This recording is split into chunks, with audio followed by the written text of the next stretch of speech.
You're listening to Turi Ryder's She Said What podcast. I'm Turi, along with Marcy Persky. In this installment, you'll hear how the heat plus laundry makes personal and radio history.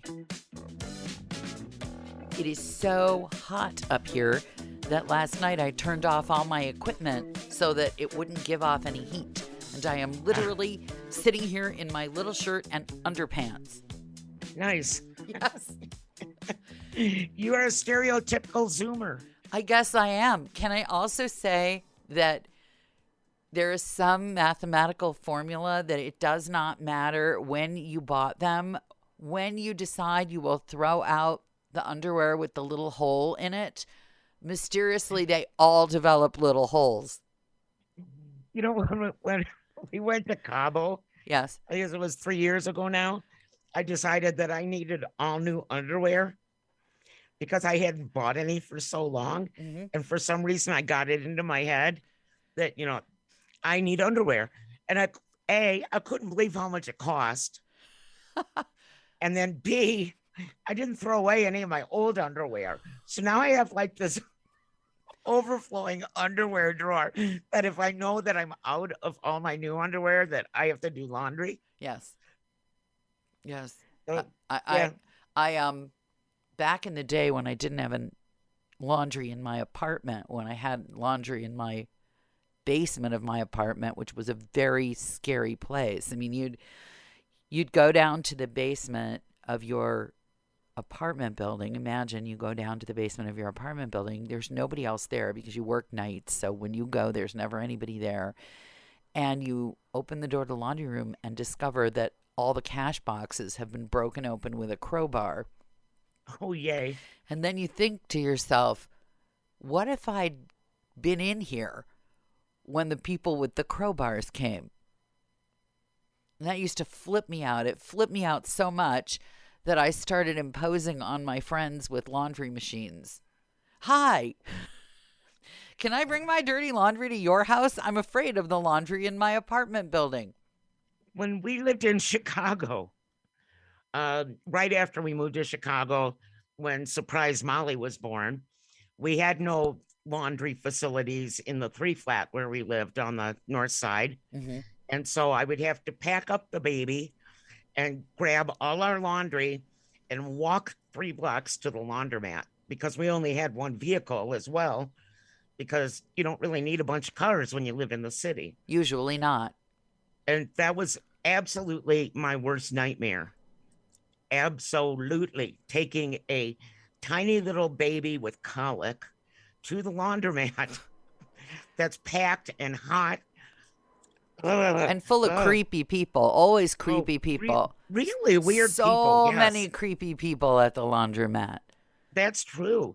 It's never like in the movies where the hunky guys are hanging out. No, that is a commercial fiction. That is what that is. So I had good underwear, and then I had adequate underwear, and then I had the laundry day underwear.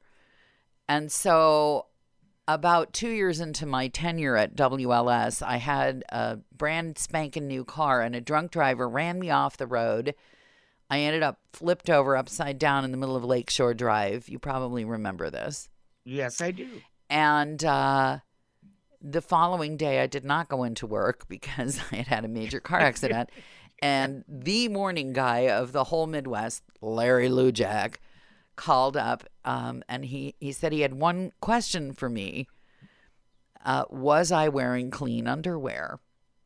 That was an Ann Landers thing from when I was a kid. My mom would quote Ann Landers.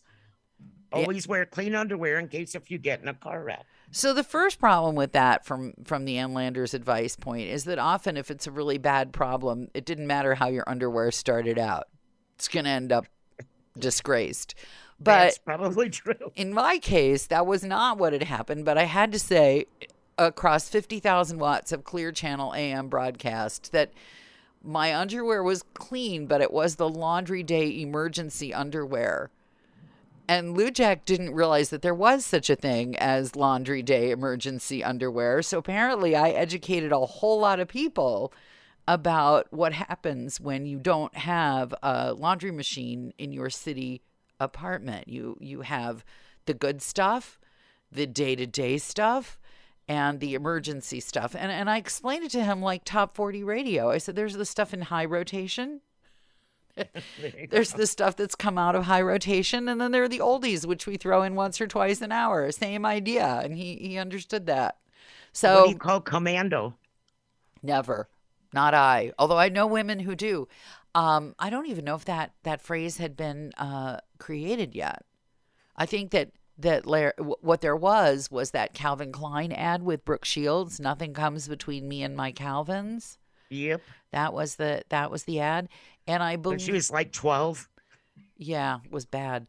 And I think that there was a conversation on the morning show about liking his nether regions to be free.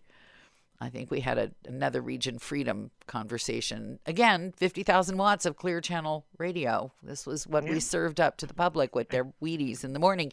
So fast forward several years later, I'm in San Francisco. I have my first house that I bought. I have no money for anything else. So I have to schlep to the crazy laundromat where the crazy San Francisco people do their crazy laundry. I mean, it was everything you've ever heard about the Haight, which is what we called Haight-Ashbury, where the Jefferson Starship lived.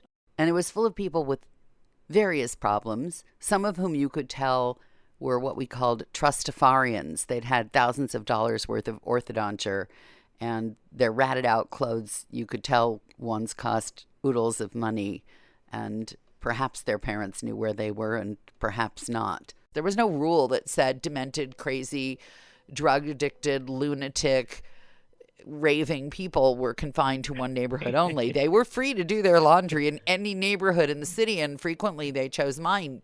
So I couldn't really take much more of it. It was enough to make me go next door to the bar, someplace I also prefer not to go by myself in the middle of the day, because the kind of people you run into in bars in the middle of the day yourself probably shouldn't. And well, at least you didn't have a newborn strapped to your chest. Thank God for that. Things would have been worse. So finally, now I've been doing this waltz with laundry. And what you didn't have to do was go up and down a hill.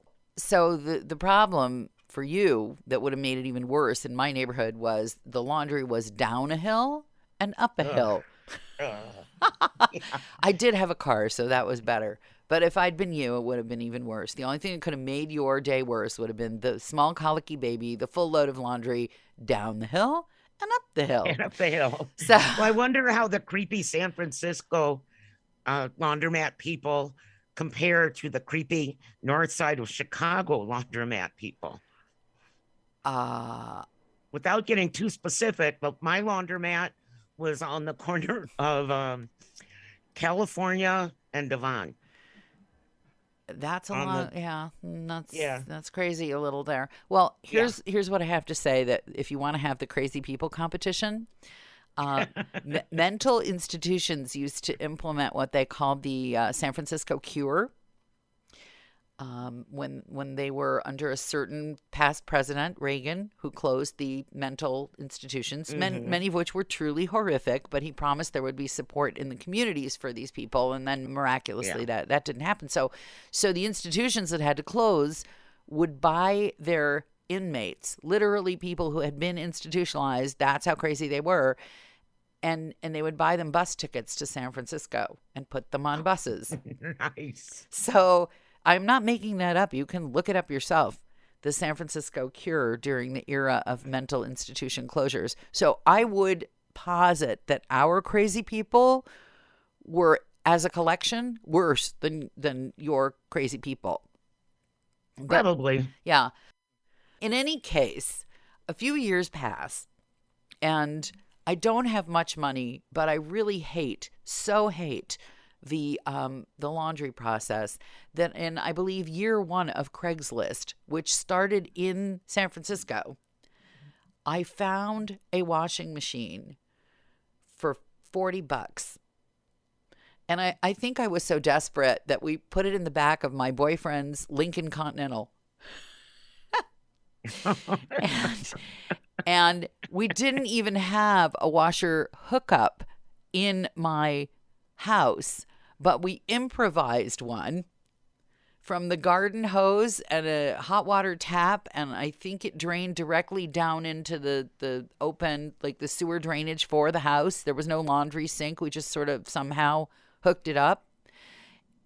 And I don't think that the acquisition of any piece of equipment, including my car, has made me happier than that $40 washing machine. I don't think my engagement ring made me happier. I don't think buying my first stereo, I don't think meeting the Rolling Stones made me happier than being able to do my laundry in my house and not have to go to the de facto mental institution of Potrero Hill, California, San Francisco. I can 100% relate to that.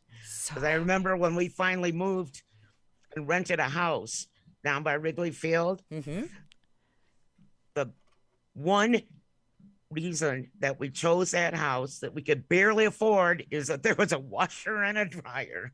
Yeah, that'll do it. They were hard to find in Chicago at that point in rentals. Yes, you felt the way that you felt, or at least the way it looked like all those women felt when they would be in the audience on the Oprah Winfrey show, and she'd run around going, and you get a car, and you get a car, and you get a car. And having a washing machine was like, and you don't have to fight off the crazy person, and you don't have to decline an offer of a date from somebody who looks like he should throw himself into the heavy-duty wash cycle. Yeah.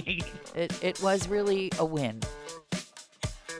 If you've made it this far, chances are you've been enjoying Turi Ryder's She Said What podcast, in which case you might also like my book, She Said What, A Life on the Air.